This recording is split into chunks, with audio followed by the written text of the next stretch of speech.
Ja, men hvorfor tænker du, at Frankrig overhovedet til start med er blevet hovedaktør i terrorsituationen? Hvorfor at det særligt er blevet den, der er blevet angrebet to meget? Der er to grunde, kan man sige. Den ene, det er strategisk fra Islamisk Stat, eller de jihadister. Som du ved, så før i tiden, eller omkring nullerne, der var USA den store fjende. Men de fandt ud af, at USA er for langt væk. Svære at ramme. De kunne ikke rigtig gå, så vendte man sig lidt mod Europa, fordi jeg så lidt som et det er sådan her, det tættere på. Ja. Og så tænkte man, at hvis man kunne ramme visse steder i Europa, så kunne man på en eller anden måde, så man kunne ikke vinde over Europa, hvis man kunne terror. Men det man gerne vil på længere sigt, det er at drive kile ned med den muslimske del af befolkningen, og den ikke-muslimske del af befolkningen. Så med sådan terror, så vil muslimer blive undertrykt, og så vil de blive radikaliseret og gøre op, og så vil man kunne skabe sådan en form for borgerkastning i tilstand. Det er det længere strategiske mål. Og der synes man, at Frankrig var et godt mål, fordi det har en stor, altså man først siger praktisk, det ligger på sådan centralt Europa, det er nemt at komme til alle steder fra.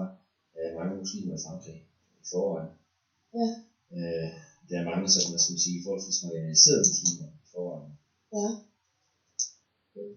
Og det er jeg også helt sikker på. Yes. Og så har Frankrig også, altså der er to andre ting, som kan tjene som påskud. Dels er de engageret militært i Nordafrika i kampen mod terrorisme. Og dels så har de en ikke-religiøs eller konfessionsfuld stat, en vaskestat, som ligesom kan være et påskud for det. Men altså, det primære mål, det er, at man har ligesom ført, det her var et punkt, hvor man kunne sige, hvis man skulle lave en borgerkrig i tilstand, så kunne det være Frankrig, så det var et godt bud. Ja. Super.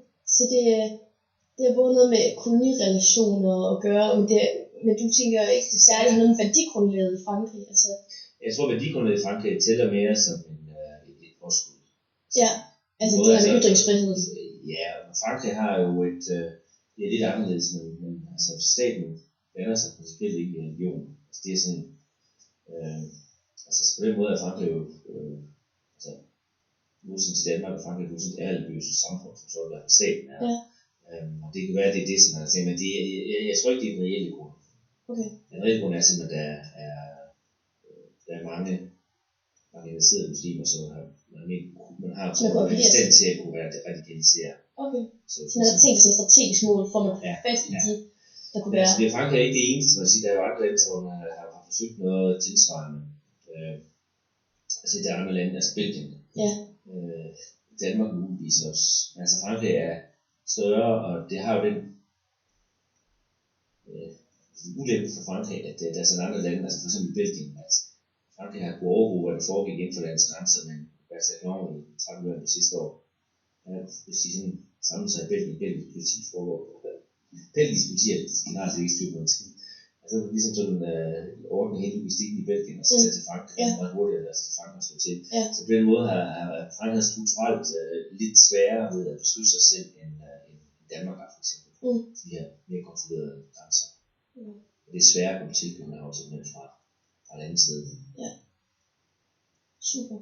Så tror jeg vil spørge dig, hvordan det er, du vurderer, at den almindelige borger så vil opleve kulturel påvirkning af de terrorhandlinger, der er stået sted der. Sådan i de næste år. Det har så meget. Det har været sådan flere faser. Efter, altså vi startede med Charlie Hebdo, som ligesom hvor den her cyklus, den gik i gang 7. januar 15. Der samlede man sig jo faktisk som fællesskab, altså der var sådan en politisk enighed, om man skulle bakke op om de fundamentale værdier i republikken.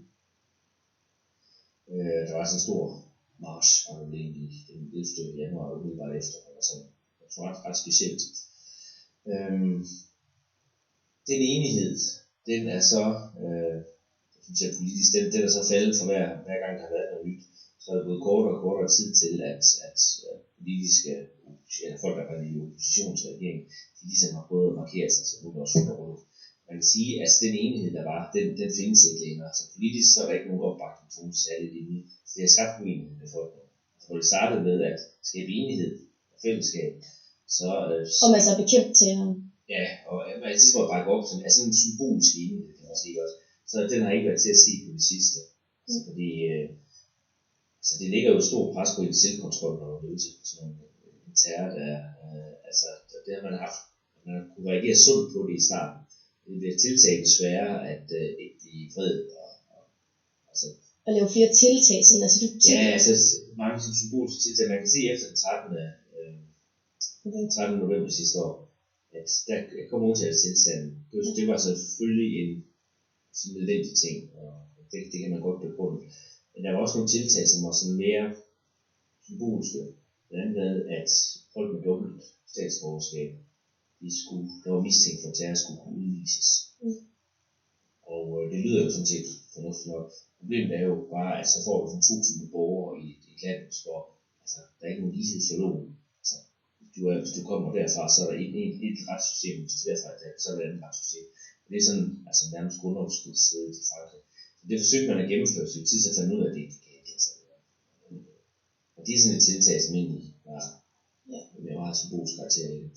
Man kan sige, at altså, den enhed, der har været, den er blevet afløst af en splittelse politisk i, hvordan man skal bekæmpe det. Ja. En anden tanke om splittelse, det var hele den der latterlige bikini-debat, som jo kun var til sommer. Som virkelig var en forsvindende lille del. Ja, det var kun nogle små dele af Frankrig. Ja, det var 12 kommuner ud af 36.000. Ja. Der havde sådan noget. Det var på 99,997%, som ikke havde det der. Men hvor der nu rent faktisk både tiltag, som er klart grundlovsstridigt, men alligevel fordi man kan se politisk fordel i at have en anti-muslimsk dagsorden. Og det mener du, det var sådan et af de udtryk for, at der var nogle partier, der prøvede at bekæmpe det her på en bestemt måde? Og så var man kan sige, at det er nok mere nogen, der forsøger at udnytte det politisk. Altså, det forbud, det kan godt være, at man synes, altså ellers man har gået ind for det, men det er sådan en, altså, det er fiske i rørt vand. Det er jo ikke noget, der vil påvirke noget. Alt andet lige, så vil det formentlig bare gå tingene værre, med forskellige folkesgrupper. Jeg sagde før, at det jihadisternes strategiske mål, det er at skabe en borgerkrigslignende tilstand. Ja. Sådan et tiltag fra den anden side er jo noget, der støtter det også, kan man sige. Ja. Altså skabing af en endnu større splittelse i folk imod det. Og det er så mellem simpelthen, altså den muslimske del af befolkningen i Frankrig og den ikke-muslimske. De langt den overvejende del af muslimer i Frankrig er jo ganske fungerende og veletableret. De bliver ligesom taget som gidsler af begge parter, kan man sige. De bliver ligesom sat op mod resten af samfundet, hvad enten de vil det eller ej. Så det er sådan, de bliver hele tiden sat i en svær situation, både af jihadister, men også af de her som på højrefløjen, som vil få politisk plat på det. Ja. Okay. Og altså så du tænker ikke, at det er ikke en særlig sådan, du mener mest, det er sådan en påvirkning på, at der sker en politisk splittelse, men ikke så meget på værdierne. Det er ikke sådan, at du ser det som en forstærkning af værdierne. Det er meget svært. Altså der er jo sådan, der er nogle tendenser i det franske samfund, de har været der hele tiden. Det går, de bliver tydeligere. Men der er sådan en, hvad skal man kalde det, den klassiske republikanske, det vil sige at stå fast på sådan nogle grundlag af menneskerettigheder, som man siger, at de gælder for alle. Det er, altså man skal ikke have særregler for nogen, fordi altså som menneske, der har man ret til de her ting. Det er sådan en forholdsvis venstre. En tænker, eller debattør som Caroline Fourest, men hun er sådan en, der forsvarer det. Altså som egentlig er mod slør, men ligesom ud fra den betragtning, at alle at alle skal på en eller anden måde have de samme. Og så er der sådan forskellige identitære grupper, som også er både på venstrefløjen og højrefløjen. Altså som forsvarer multikulturalisme. Jamen indenfor, der skal være særlige regler inden for de forskellige samfund, der er forskellige grupperinger, der er i samfundet, kommuniteter. Altså inden for det muslimske samfund, det skal behandles på en særlig måde, og som jøderne skal behandles på en særlig måde. Så man ser for et samfund, som ligesom, hvor du har helt for individer i en stor flok, så har man sådan en helt række små flokke, hvor individerne de selvfølgelig må tilhøre flokken. Det system har i England. Okay. Og det er der sådan nogle, både der er flere muslimske grupperinger, som går ind for det, altså som står på deres ret, og vi vil have det på vores måde. Overfor dem, der siger, altså, at det her gælder altså lighed for loven og ens regler for alle. Og så er der så højrefløjen, eller det ekstreme højre, som er, det er ikke sådan, det er dramatisk stærkere på grund af det, men det er blevet sådan tiltagende styrket, lige så stille og roligt henover det. Ja. Så det er sådan, altså det her terror, det giver altså en form for skridt mod højre i det politiske spektrum. Helt umærkeligt. Altså det er i sidste ende Marine Le Pen, der lukrerer på, at det sker. Ja, fordi altså, at når man sker sådan her, så får folket lyst til at bakke op om det, og sammen med de her. Ja, og man kan sige, at hun er jo på den måde klar i mailet. Jamen, jeg har ikke noget at sige. Altså, hun har renset ud i racisme i sit parti, det findes ikke. Men hun går ind for, hvad skal man sige, kulturalisme. Ind som venstrefløjsidé, som jeg sagde før, det var jo som inden for gruppe, så skal man være særlig. Så det er fint, altså jeg siger, at jeg skal godt lide muslimer, det er fint at være muslim. Men jeg synes bare, at hvis de er muslimer, så skal de bo i Rabat. Marrakesh eller sådan noget, så skal de ikke bo i Ubervilliers, fordi vi skal også være franskmænd. Og det resonemang er et af det, der har mener størrelse at få flere tilhængere. Og derfor har hun fået større fremgang. Ja, altså man kan sige, altså hun er jo den, der er mest klar i mailet i forhold til indvandring. Altså også sådan urealistisk klar, altså de har løsninger, som ikke kan lade sig gøre. Ja. Man kender det fra Dansk Folkeparti, at de har sådan lidt maksimalistiske holdninger til det. Og det har jo også i Frankrig. De virker jo mere med tiltrækkende, fordi hvis man har problemer med indvandring, så skal man bare gøre det, som hun siger. Men selvom man egentlig godt ved, at det formentlig er svært at få til at praksis. Men det er sådan en sammenhæng, du kan også sige det sådan nu, du er inden for det område her, altså at når en nation kommer i sådan en situation, hvor de bliver presset ud selv, står i sådan problemer, så kommer de også til at se mere ind med. Eller er det? Jo, det har der været rigtig meget af. Det er de også generelt været gode til faktisk, men altså, prøv at finde ud af, hvad fanden er det, der sker i det her land. Hvorfor går det sådan? Altså det her, og man er ikke rigtig enig om, at det er. Nej. Jeg kan godt komme med på bud på det. Altså en af tingene, det er, at det oplever man også i Danmark, at man føler, at man er gået ind i sådan en form for postdemokratisk tid. Det vil sige, at det politiske system kører sådan nogle ting, og det er ret svært at få indflydelse på ved at stemme på det. Altså man kan forestille de to centrale blokke, Danmark og Socialdemokratiet og Venstre for eksempel, altså de lader som om de er helt vildt uenige, men dybest set så fører de samme politik. Så det er meget kræfter på det krigen, men egentlig så er de enige. Og det vil sige, at uanset hvordan du stemmer, så vil du ikke få nogen indflydelse på det. Altså uanset hvem der vinder valget, så vil resultatet bare blive mere det samme. Eller også vil det bare være ganske bitte få justeringer i det. Så der er sådan en frustration at sige, okay, hvem skal vi nu stemme på? Nu har vi stemt på alle sammen. Og det er ligesom om, det har ikke nogen effekt. Altså tingene bliver ved med valg, som de var. Altså skuffelsen efter François Hollandes valgsejr, nu kommer der en ny præsident. Nu har vi haft den højere præsident i 10 år, nu kommer der en ny, det bliver svært med rart også. Og så er det bare mere det samme. Ja. Og så tænker man, okay, hvem har man så som alternativ? Der er et alternativ, det er yderpartierne. Det mest rabiate, det er Marine Le Pen i Frankrig. Så når man så, nu har jeg stemt på alle andre, det hjælper ikke. Jeg tror ikke hjælper at stemme på hende, men altså, hvad fanden, altså, vi ikke prøver. Ja, lad os bare få en eller anden forandring bedre end ingenting.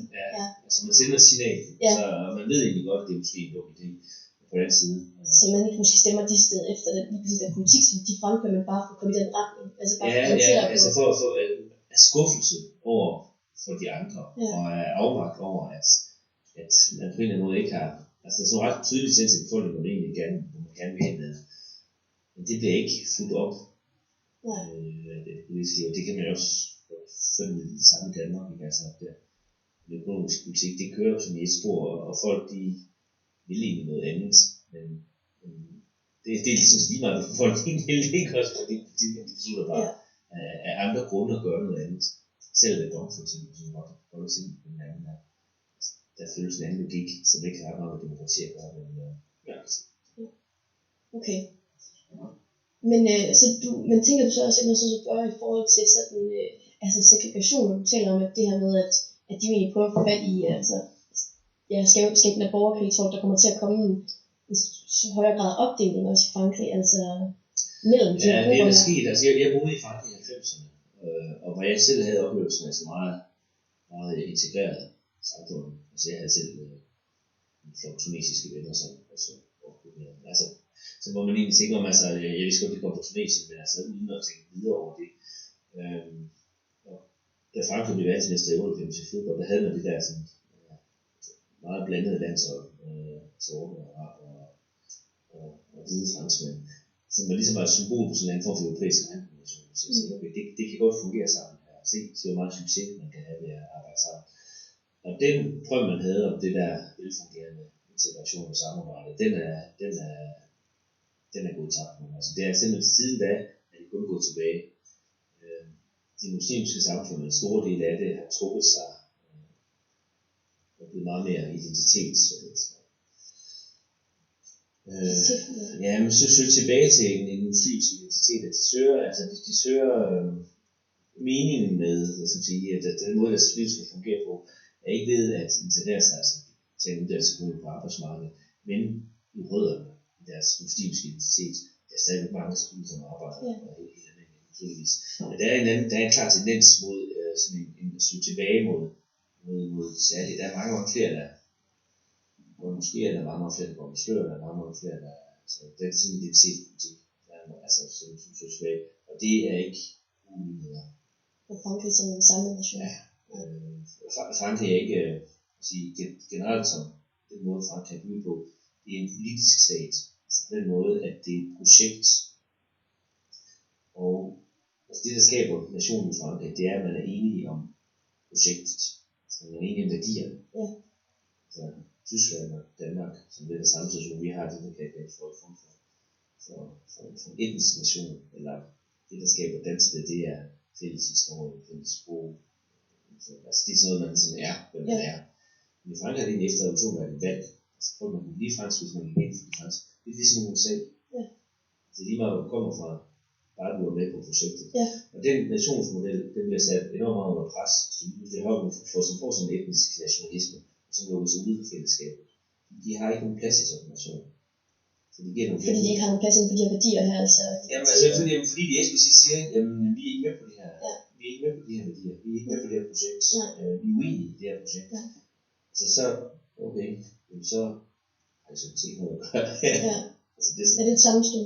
Ja, der er kultur, og det er et af, fordi jo mere identitetspolitiske minoriteterne bliver, jo mere frustreret bliver flertallet, jo mere frustreret flertallet bliver, jo mere søger de andre tilbage i deres egen identitet. Så det er sådan en eller anden en spiral, hvor det sådan bliver mere forhærdet på begge sider. Ja.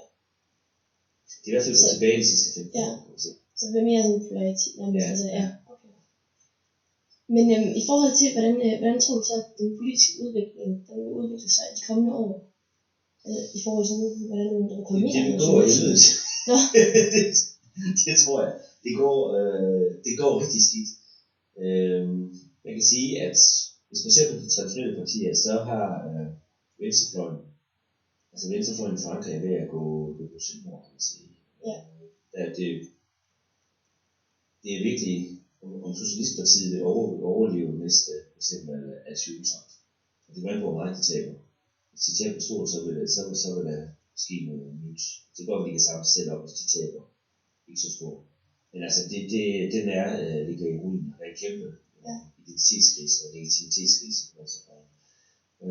Den har været på højrefløjen også, og er der stadigvæk. Og så må man samle sig sådan fra Fillon som sådan en virkelig traditionel højreperson. Det gør på, hvordan han klarer den, hvordan han bestyrer den valgsejr, han har fået. Ja.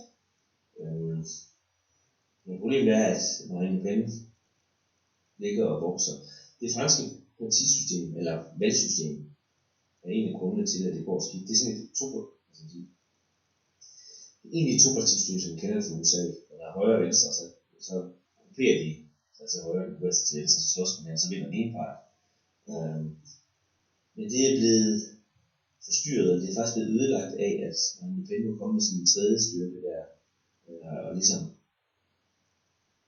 ideen med sådan et topartisystem, det er at holde sådan nogle tredje part ude. I gamle dage var der jo kommunistpartiet ude. De ville altid sådan til at tabe til de mere vidsøgende, når det kom til stykket. Og nu er forholdet blevet så stort, at de faktisk, altså man faktisk har et trepartisystem i det. Og det gør, at hele den måde, man tænker politik på Frankrig, den skal tages op til revision, den er ødelagt. Altså, det er lige pludselig noget alternativ også, end republikanerne. Det der man gjorde så typisk, så ved den første runde, så stemmer man, man godt kunne lide, og så var der sådan to kandidater, de fleste penge, eller fleste stemmer, og så er de mod hinanden. Og så alle de andre, som vi skal lave godt ud, de prøvede at stemme taktisk og skulle op bag i forhold den anden ud. Og i det system, der får man så, de havde aldrig en chance. Så det er altid flere, der var mod det, der var for dem. Men det er ikke sikkert længere. Så det er sådan, altså det hele det der system, rationale bag systemet er undergravet. Ja. Altså det risikerer for alle uforudsete effekter. Blandt andet præsidentvalget. Altså. Så du tænker, at der er en sandsynlighed for, at Front National det vil vokse yderligere, og at ja. Og det er så særligt, altså, fordi de kan lukrere på den nuværende situation. De kan lukrere på, at de ikke har siddet ved magten, og de andre politikere, de er så enormt upopulære. Ja. Altså, jeg kan igen med sådan en sammenligning her med Dansk Folkeparti. Altså, Dansk Folkeparti har heller ikke fået fingrene. Ja, de har også holdt sådan på afstand til de upopulære beslutninger. Så man på en eller anden måde, man kan få gennemført det land, men man kan samtidig også sige, kritiske. Og Front National, de er altså rigtig mange stemmer. Mange unge stemmer på Front National i Frankrig. Altså det var jo engang sådan en gammeldags parti. Det er det mest populære parti blandt unge vælgere, altså under 25. Og det er aversion mod systemet. Det er aversion mod siden politikere. Så man kan op med ja, det er dem, jeg synes de skylder, bedrager. Så har man de eneste ikke været i magten i Front National. Det er det eneste alternativ til det. De kan stå som et antilitært og folkets oprør mod livet. Så det er også lidt det samme, måske tænker jeg, når du siger det der, som man ser i USA på en måde. Altså. Ja. Det er det samme, altså populismen, det er den der... Opgør mod populismen. Ja, det der eller som sige, frustration over den politiske ledelse og magterne i samfundet. Der kører en henover, som ikke lytter til en. Så kommer nogen og siger, vi repræsenterer, vi står for svagheden af de partier, det er altid de kan noget program. De mest mulige, de har ikke til at sende et eller andet, de fremfører. Så når de først er vundet, så er det sådan nok uendeligt vand. Fængsel så er det med Brexit. Så der er ikke, der Brexit vand i England, så nok. Okay, hvad gør vi nu? Og man har jo fornemt også det samme med Trump, at der er ikke nogen, altså han vil vinde, så vandt han så nok. Så er det ikke blevet til de almindelige ting. Det skal man så finde ud af, hvad det er, hvad vil med den sejr. Der er ikke sådan nogen, det samme, at der er ikke nogen egentlig politik, der er ikke noget program, der er nogle synspunkter på udviklingen, der er nogle synspunkter på Europa, men der er ikke noget sådan, det vil vi gøre, der er ikke noget sammenhængende program for, hvordan man en strategi for, hvad man har tænkt sig at gøre. Der er kun nogle tiltag. Ja. Og altså også noget lidt andet end den politiske udvikling, altså i næste år, så tror jeg, der vil komme mere sådan, at den her overvågning, mere politi på gaderne, altså at de her præventive arrestationer. Det er meget politi på gaderne i Frankrig, ikke så meget i provinsen. Jeg var i Italien sidste måned over Paris. Så hvis man kommer tilbage til Paris, så er det store banegård. Der er virkelig politi, ikke? Altså, går med usikkerhed og skinpistol, altså der er pænt meget overvågning på. Så jeg tror ikke, det vil blive slækket. Altså, det er meget vigtigt indtil for eksempel, at der ikke sker noget. Hvis der kommer en anden attentat til sådan større kaliber, det kan risikere at forære en vinde. Altså, man er meget opmærksom på, at der ikke skal ske noget. Selvfølgelig også andre grunde. Men altså, det er, man fornemmer, at det er sådan lidt en spændt periode. Der blev lige sidste uge blev afholdt sådan et større antal. Så var det bål i Paris og Strasbourg, tror jeg det var. 5 højt. Men altså det med Disney? Ja. Som var blevet udset, der må man til lige. Ja, hvor de fik der skudt på. Så det er stadigvæk, og når man tænker på, når Islamisk Stat på et tidspunkt bliver færdig i Syrien, så står man med 1000 piger, som vender hjem, så har man så igennem et helt nyt problem. Så skal man sætte op på de der folk. Ja, og dem vil Front National nok ikke lukke ind. Nej, men altså, problemet er, at de nok kommer ind, hvis de bliver lukket ind. Hvis de kommer ind, så bliver de smidt i fængsel, men altså, de kan jo sagtens sådan snige sig, som de andre har gjort, eller komme ind over grænsen på en måde og lave ballade. Så det er ikke rart, at Islamisk Stat er der. Det giver også muligt, når det ikke er der længere. Men du tror ikke, at Frankrig kommer til på en eller anden måde at gå efter en helt anden strategi mod måske men mere sådan en anden kendt til, eller tænke, at man skal tale det ned på en eller anden måde, fordi man taler det jo også på en eller anden måde op af politimænd, altså gør folk mere opmærksom på den her risiko.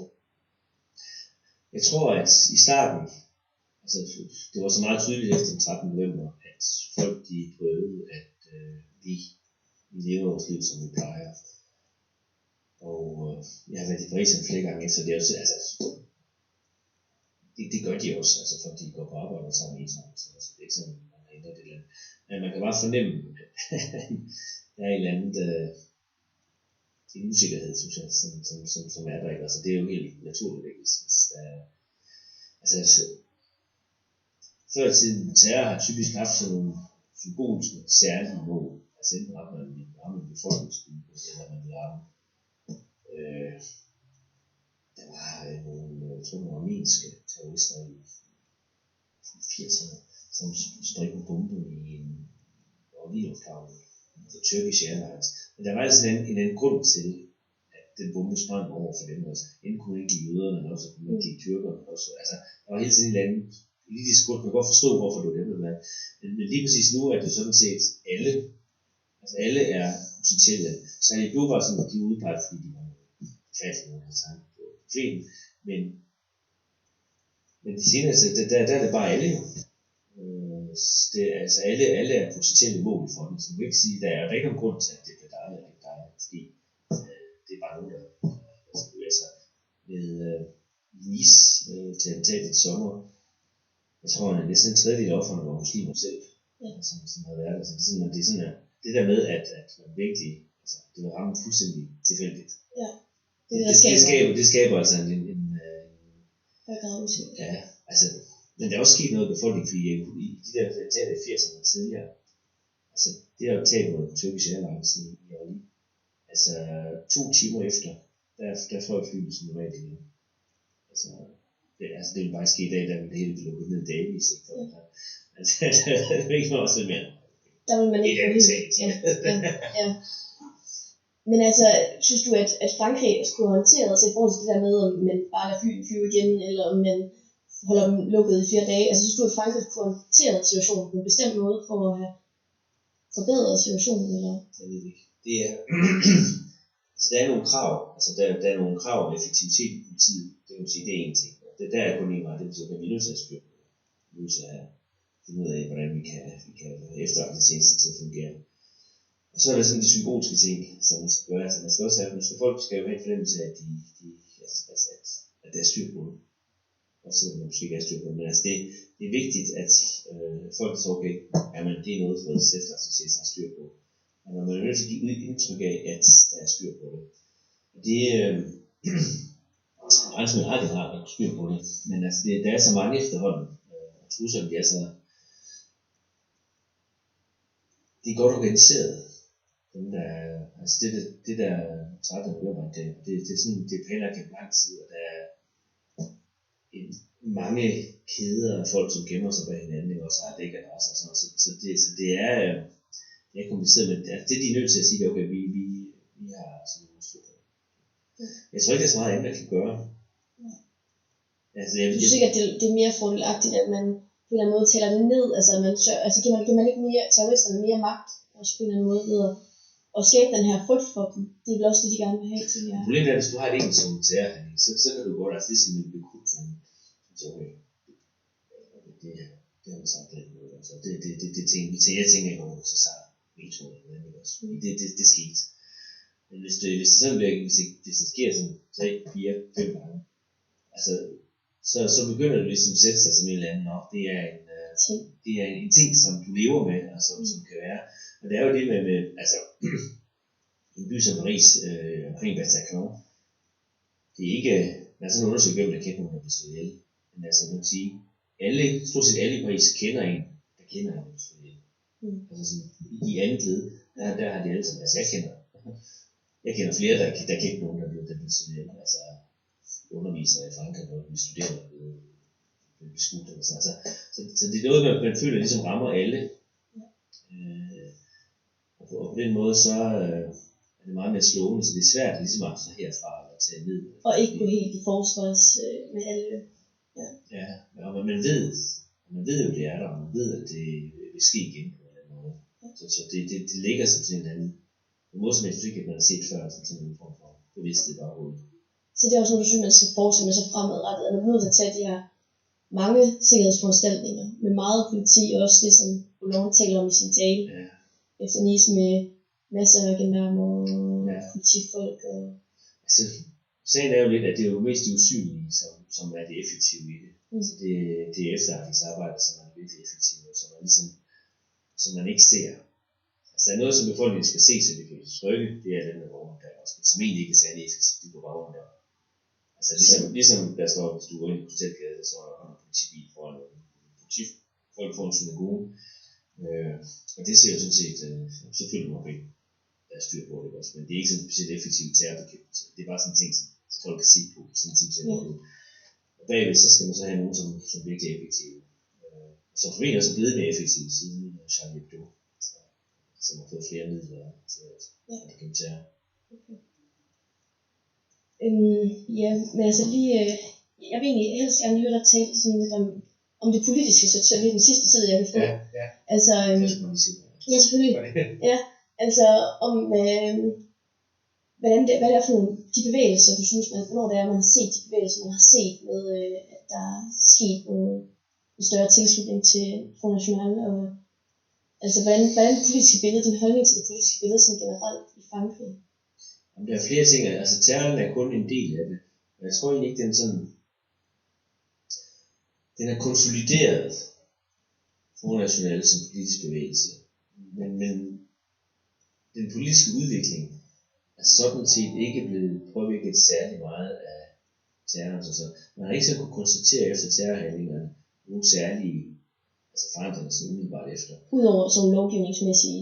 Nå, men det er de politiske tiltag, men for eksempel vælgerne, de har set på det, så har man tænkt sig, at der har været sådan en form for stabil glidning mod højre.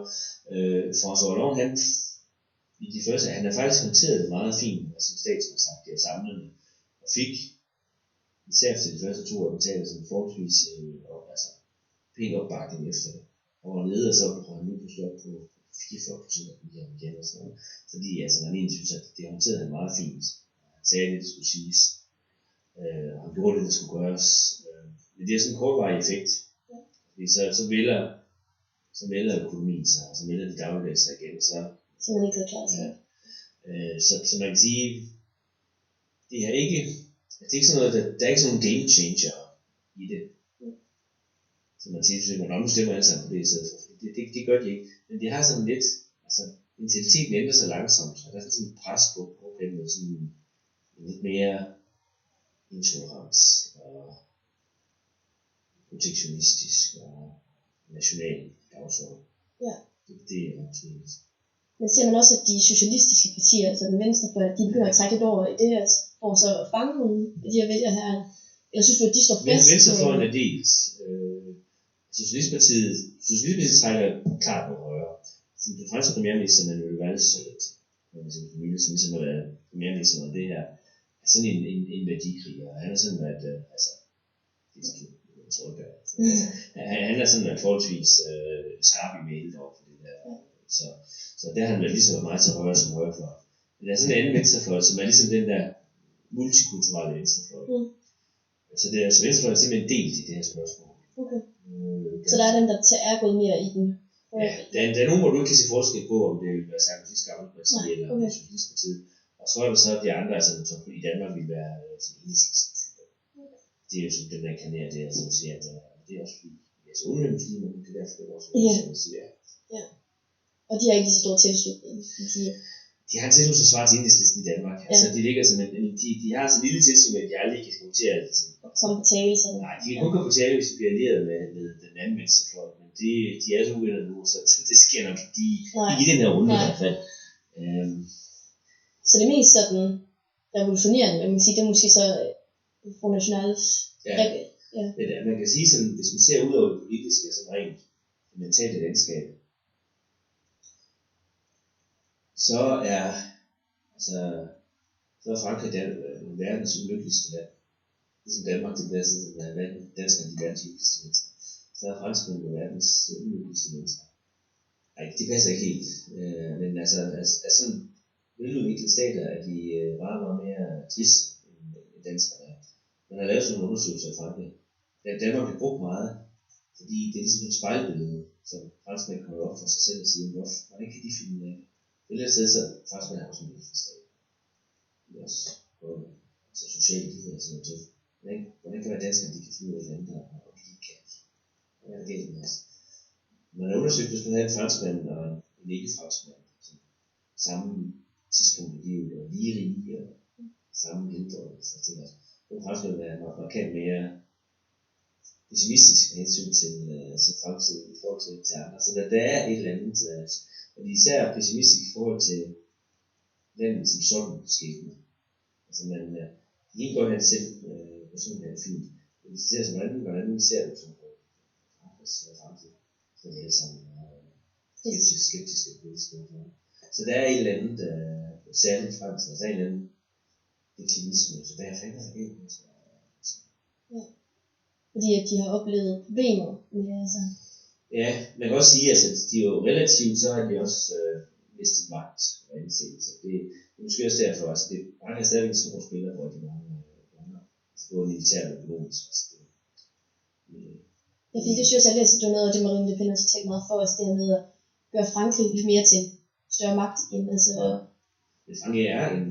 Frankrig er en stor magt. Altså i Europa er der 2 militær, der kan noget, det er englænderne eller Storbritannien og Frankrig. Så nogle er sådan lige stærke. Det kan være altså men altså, hvis det skal laves noget militært, så er det dem, der kan gøre det. Og Frankrig er engageret militært med succes i meget stor del af Sahel og altså Nordafrika. Diplomatisk er de en af de mest velfungerende diplomatier i verden. De der COP21 forhandlinger i Paris. Altså, man sammenligner med, hvordan Danmark fuckede det op i Bellacenteret for COP15 forhandlingerne. Så det er svært for, at man som Frankrig faktisk fik gennemført ganske fornuftigt. Så de har altså, de er ret masser af indflydelse på rigtig mange punkter fra sådan. Jeg er sikkert i Australien set, og så der er det også et af de virkelig de der de byer jeg var i, der havde de lige solgt et udbudsprojekt til australske sted, som blev sagt til 100 milliarder kroner. Så de har meget succes, men i forhold til, hvad de var under det gode, for eksempel, der er der sådan et fald. Ja. Det er jo altid sådan, altså man oplever succes som noget relativt. Selvom du er succes med det i går, så synes du har det skidt. Ja. Hvor du er meget fattig, så er lidt mindre fattig i morgen, så du synes, at det er fint for mig. Ja. Og derfor er Frankrig, der er sådan en fornemmelse af, at de ser det i forhold til andet, så lige nu, der er Frankrig ikke i samme grad i en succesfuld situation, fordi de har de her står de udfordringer. De går, ja. Jeg synes også, altså jeg synes faktisk, at fornemmelsen af, at du er multietnisk, eller især på Paris-området, det føles som et problem. Det synes jeg altså. Sidste gang jeg kørte ind til Paris, man kører fra Saint Gaulle Lufthavn ind til Gare. På hele turen ind, der var det eneste europæer i den togvogn. Eller i hvert fald sådan en europæisk opdannelse. Men det er ikke fordi, at man ligesom det kan være sæt. Men du tænker, det bliver et problem, at der er så stor sådan en segregation på den måde, der lykkes at få det på den måde uddannet, at skabe en form for sammenhæng mellem de her befolkningsgrupper, som taler en sprog, tamilsk, afrikansk sprog, arabisk. Hvis man ikke får en anden form for at sige, okay, vi vil se på en anden måde sammen, så bliver det jo svært. Man kan det samfund, hvor man har 17 forskellige grupperinger, som lever deres helt eget liv. Og så er der også, at det der særligt med det billede med, at ISIS eller Islamisk Stat, de får større mulighed for at kunne appellere og skabe den her borgerkrig. Du får det der, som i Danmark kan være parallelsamfund. Ja. Altså, du får det der, som lever så helt andre regler, som ikke gider gå i skole, eller som bliver kriminelle.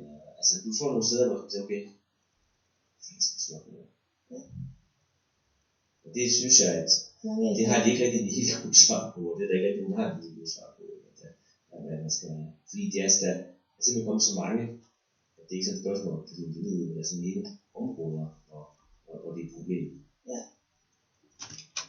Altså, hvor der ikke er nogen tillid til staten, og hvor man definerer sig modsætning til staten. Hvor der på en måde bliver grobund for... Ja, men det er jo måske alle mulige konspirationsteorier om altså, hvordan tingene hænger sammen. Og sådan noget. Altså, det er meget svært.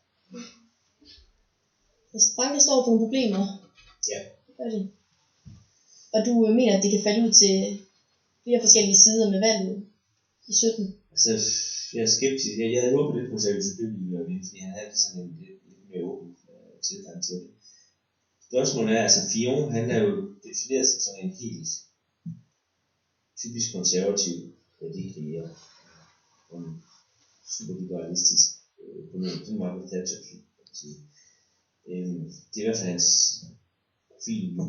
Men hvis han på en eller anden måde rydder op og bliver lidt, han er et, hvad skal man sige, han er et akværdigt menneske. Altså han er ikke en svindler, han er sådan